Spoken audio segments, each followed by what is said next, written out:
Hello दोस्तों, मैं प्रवीण वर्मा आप सभी का एग्जाम ट्यूटर में स्वागत करता हूं। दोस्तों, हमारा जो टॉपिक आज हम चालू करेंगे वो है सर्कल। वृत्त की बात कर रहे हैं हम।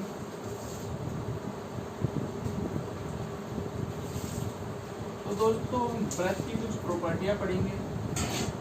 ये हमने जैसे बनाया वृत्त, ठीक है।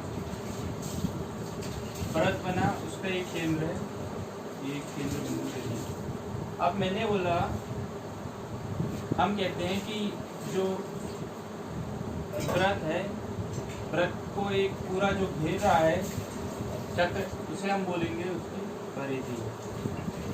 परिधि मतलब ये पूरी वैल्यू यहाँ से यहाँ तक, इसका मान कितना है दोस्तों? 2 पाई, मतलब 360 डिग्री। पाई का वैल्यू 180 होता है, 2 पाई हो गया 360 डिग्री। तो एक सर्कल की वैल्यू कितनी होती है दोस्तों? 360 डिग्री होती है। परिधि क्या होती है दोस्तों? अगर मैं इसको इस केंद्र से परिधि तक की दूरी ले लूँ तो दोस्तों वो होगी हमारी त्रिज्या r, ठीक है। इसको मैं त्रिज्या कहूँगा। परिधि इक्वल टू होगी 2 पाई r, ठीक है। अब मैं इसकी वृत्त की बात कर लूँ, वृत्त के क्षेत्रफल की बात कर लूँ, तो मेरा जो क्षेत्रफल होगा दोस्तों कितना होगा? पाई आर इंटू आर, मतलब हो गया दोस्तों पाई आर का स्क्वायर। ये हमारा वृत्त का क्षेत्रफल और परिधि में। अब दोस्तों मैं व्यास करता हूँ कि वृत्त की त्रिज्या ये है, तो वृत्त का व्यास क्या होगा? अगर हम व्यास की बात करूँ, व्यास जो होगा 2 इंटू आर, मतलब त्रिज्या का डबल होगा व्यास। ये जो पूरा है, अगर मैं ए से बी बोल दूँ, व्यास हमारा ए बी है, तो वो कितना होगा? 2 इंटू आर। और दोस्तों एक बात और ध्यान रखना कि वृत्त की अगर सबसे बड़ी जीवा पूछ लिया, सबसे बड़ी जीवा जो होती है हमारी व्यासी होती है। क्या होती है? वृत्त की सबसे बड़ी जीवा जो है वो क्या होती है? व्यास होती है, ठीक है। ये हो गया। अब मैं हम बात करते हैं थोड़ा सा और, जैसे में ये वृत्त बनाए थे हमने, इसका एक केंद्र है, इस केंद्र से होके एक लाइन खींची है, इसको हमने नाम दे दिया ए बी, और इस ए बी को हमने बोल दिया दोस्तों व्यास। मैं एक और कोई दूसरी लाइन बोलता हूँ सी डी, इसको मैं बोल देता हूँ दोस्तों ये हमारी वृत्त की जो है जीवा है। देखो दोस्तों, ठीक है। और एक और लाइन खींच देता हूँ मैं इस प्रकार से ई एफ। तो दोस्तों जो ई एफ है, ई एफ जी, ये हमारी क्या है? छेदक रेखा, मतलब छेदक रेखा जो वृत्त को छेदते भेदते हुए जा रही है, ठीक है। इंटरसेक्ट कर रही है। ये हो गया, हम वृत्त के बारे में हमने जनरल जानकारी ले ली है। अब इसकी कुछ प्रॉपर्टी की बात कर लेते हैं हम। जैसे प्रॉपर्टी क्या है, देखो दोस्तों, पहली प्रॉपर्टी क्या है हमारी वृत्त की? पहली प्रॉपर्टी जो है, ये देखिए, पहली प्रॉपर्टी के बारे में बात कर लेते हैं। कोई सर्कल है दोस्तों, हमने सर्कल बनाया है, उसका एक केंद्र दिया है। अब मैं बोलूं कि वृत्त को स्पर्श करते हुए कोई रेखा जाती है, कोई वृत्त को स्पर्श करते हुए एक रेखा गई है, जिसे हम टेंजेंट रेखा कहते हैं, स्पर्श रेखा कहेंगे, स्पर्श रेखा कहेंगे। तो दोस्तों जो स्पर्श रेखा होती है वो वृत्त के केंद्र से कितना डिग्री का कोण बनाती है? वो यहाँ 90 डिग्री का कोण बनाएगी। तो मैं बोल दूं कि एंगल ओ ए बी कितना हो गया? 90 डिग्री, ठीक है। ये आपको ध्यान रखना है कि स्पर्श रेखा कहीं से भी जा सकती है। अगर मैं यहाँ बात कर लूँ, एक स्पर्श रेखा यहाँ से होके गई है, ऐसी गई है, मान लो एक स्पर्श रेखा यहाँ गई है, तो यहाँ से जो वृत्त के केंद्र है उसके साथ स्पर्श रेखा पे जो कोण बनेगा परिधि पर, वो यहाँ 90 डिग्री होगा, क्योंकि हमने अभी बताया है कि स्पर्श रेखा के साथ अगर कोई केंद्र से उस पर कोई रेखा खींची जाती तो वह 90 डिग्री का कोण बनाती है। ये पहली प्रॉपर्टी आपको ध्यान रखना है। दूसरा मैं बोलूं कि कोई दो स्पर्श रेखाएं, कोई दो स्पर्श रेखाएं वृत्त पर, मैं बात करूं जैसे वृत्त बनाए, ठीक है, वृत्त बनाए। अब मैं बोलूं कि वृत्त पर कोई दो स्पर्श रेखाएं किसी एक बिंदु पर मिलती है, दोनों स्पर्श रेखाएं। अब मैं स्पर्श रेखा खींच रहा हूँ यहाँ से, मान लो ये मैंने स्पर्श रेखा खींचा ऐसी, एक पहली स्पर्श रेखा है और एक दूसरी स्पर्श रेखा, और ये आके दोनों एक बिंदु पर मिल गई। इस बिंदु को मैं दे देता हूँ P पॉइंट। अब मैं बोलता हूँ दोस्तों इस वृत्त का केंद्र क्या है, O है। दोस्तों मैंने पहले भी बताया है कि वृत्त के केंद्र से स्पर्श रेखा पे जो लाइन आएगी, जो रेखा आएगी, वो 90 डिग्री का कोण बनाएगी। ये 90 डिग्री का कोण बना यहाँ पे, और एक 90 डिग्री का कोण दोस्तों यहाँ पे भी बनता है, ठीक है, स्पर्श रेखा के साथ। अब मैं दोस्तों बात करता हूँ, इसका नाम दे दूं मैं A और इसका नाम दे दूं मैं B। तो दोस्तों मैं ये कह सकता हूँ क्या कि PA का वैल्यू जो है PB के बराबर है, मतलब दोनों स्पर्श रेखाएं जो होगी वो बराबर होगी, क्योंकि एंगल भी बराबर बन रहे हैं, ठीक है। और ये मैंने इसको ज्वाइन अगर जोड़ दूं ऐसा, ये हो गया PO, मतलब PA बराबर PB। ये आपको यहाँ पे ध्यान देना है, ठीक है। ये R और ये R, ये क्या है, इसकी त्रिज्या है। मतलब बोल सकता हूँ मैं त्रिभुज OAP सर्वांग समय त्रिभुज OBPK, ठीक है। मतलब इसमें जो कोण होंगे वो बराबर होंगे। जैसे B कोण 90 है तो ये वाला कोण भी 90 होगा। अगर ये वाला कोण मेरा थीटा होगा तो दोस्तों ये कोण भी थीटा होगा। अगर ये वाला कोण मेरा अल्फा होगा तो ये वाला कोण भी मेरा अल्फा होगा। मतलब ये कोण जो है बराबर होंगे उस पॉइंट पे, ठीक है। अगली प्रॉपर्टी की हम बात करें, अगली प्रॉपर्टी क्या कहती है दोस्तों, देखो अगली प्रॉपर्टी कहती है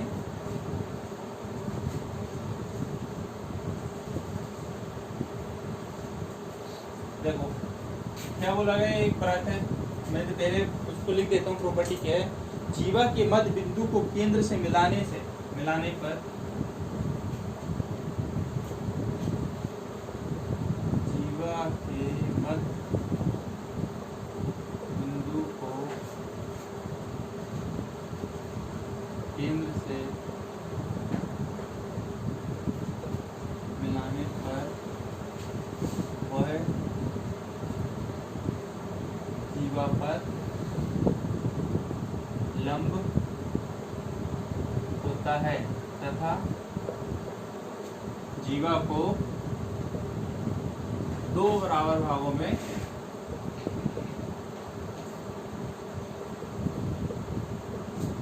बांटता है, ठीक है।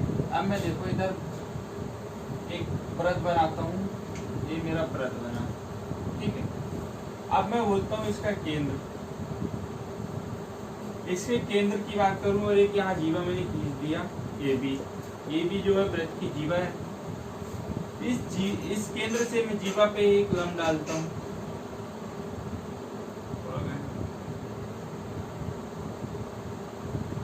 ये मैंने लंब डाला, इसका नाम दे दिया मैंने डी, और ये है O। इसकी दूरी दोस्तों, सॉरी ये तो R नहीं होगा, इसकी दूरी हमको पता नहीं, उसे ए की वैल्यू हमको पता है क्योंकि ये सर्कल पे टच कर रहा है, केंद्र से सर्कल का दूरी R, सेम O से B जो तो क्या R, मतलब ये दोनों त्रिज्या हो गई। मैं बोलता हूँ कि AD बराबर हो गया DB। यहाँ पे मैंने बोला हूँ दोस्तों कि दो बराबर भागों में काटेगा, तो AD बराबर हो गया DB, और OA बराबर क्या हो गया OB। आपको इस प्रॉपर्टी को ध्यान रखना है। अगली प्रॉपर्टी की बात करते हैं।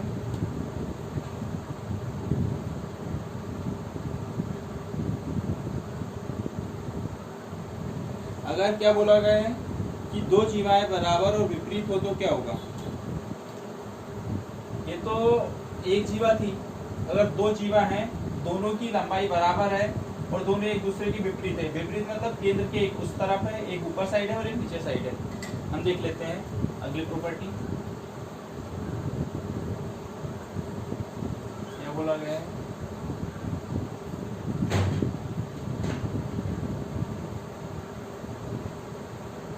यदि दो जीवाएं बराबर तथा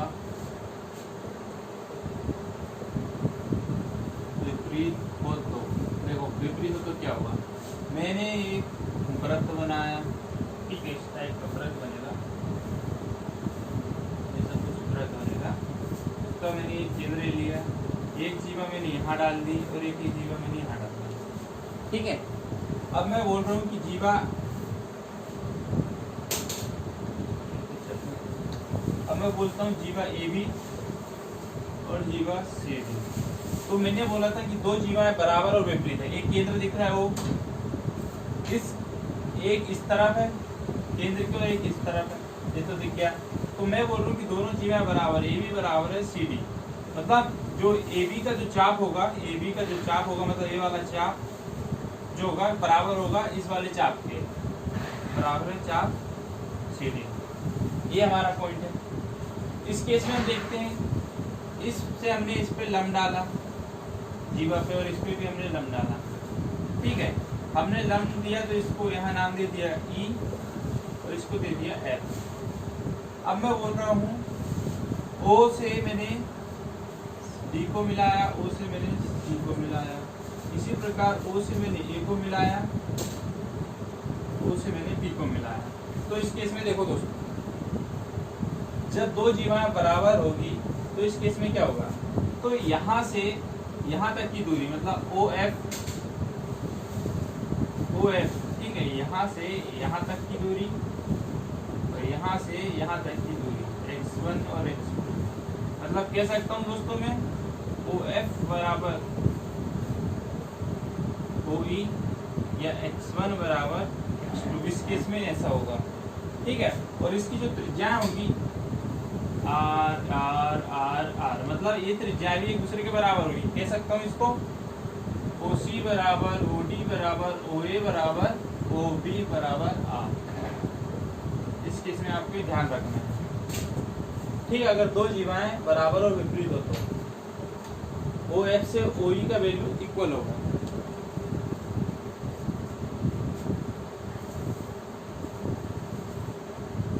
अगला मैं बात करूं अगली प्रॉपर्टी की। अगली प्रॉपर्टी में बोला है जब दो जीवा एक दूसरे को किसी बिंदु पर प्रतिच्छेद करे तो, जब दो जीवाएं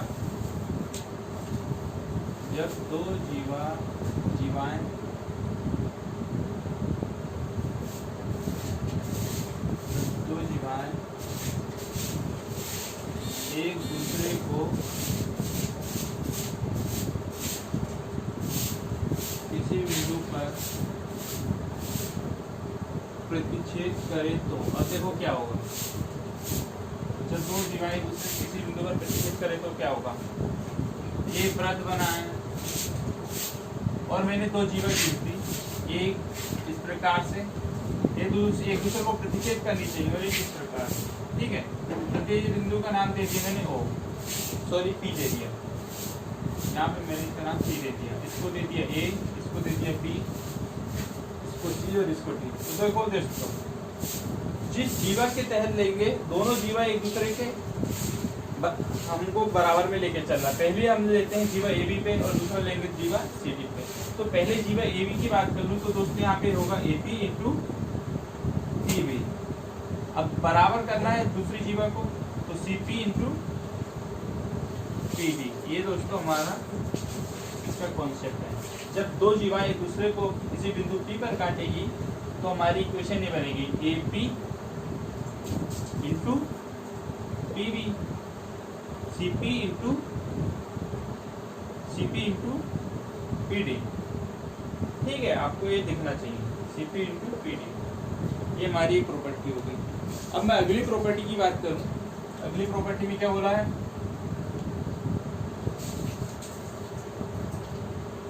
अगली प्रॉपर्टी में बोला है कि जब कोई दो छेदक रेखाएं,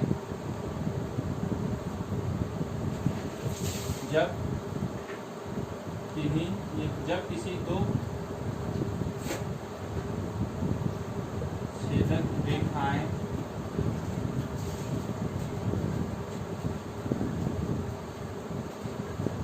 जब कोई दो छेदक रेखाएं किसी एक बिंदु पर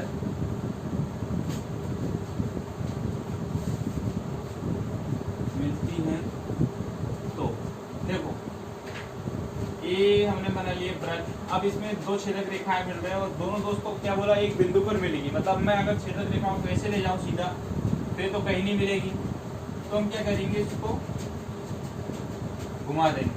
जैसे एक ये गई और एक ये गई, इन दोनों को हमने किसी एक बिंदु पर मिला दिया, यहाँ पे मिल गए। इसका नाम A B B C D. दोस्तों तो आज के लिए इतना ही बहुत है। धन्यवाद।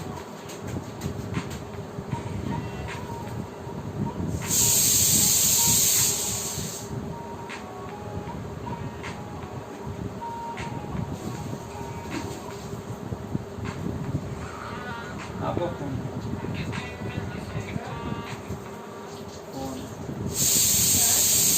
आपके यहाँ मैसेज का